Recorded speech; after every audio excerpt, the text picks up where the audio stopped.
សួស្តីអ្នកនរគ្នាថ្ងៃនេះខ្ញុំចង់ណែនាំនៅ keyboard របស់ brand Freevo model M75 អញ្ចឹងកុំឲ្យខាតពេលយូរយើងមកមើលខាងក្នុងទាំងអស់គ្នាខាងក្នុងគឺយើងទទួលបានខ្សែសម្រាប់បញ្ចូលថ្ម keyboard នេះផងដែរវាជាប្រភេទទំហំ 75% ដែលវាមានទំហំទូជាង keyboard ខ្នាតទូទៅយើងអាច compare បាន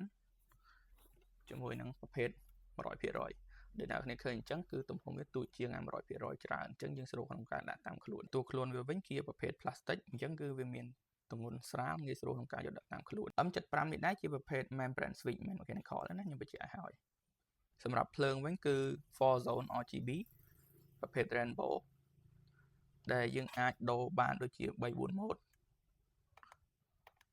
បាទយើងអាចថយ brightness ទៅឡើង brightness បានសម្រាប់ M75 នេះគឺយើងមានច្រើនពណ៌សម្រាប់អ្នកនរគ្នាជ្រើសរើសយើងមានសខ្មៅប្រភេទ gradient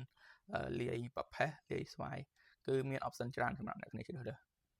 ចំពោះ connection វិញគឺយើងប្រើបាន 3 mode យើងអាចប្រើបាន Bluetooth 2 device ហើយនិង 2.4 មួយ device បញ្ជាក់ keyboard នេះគឺអត់មានខ្សែទេ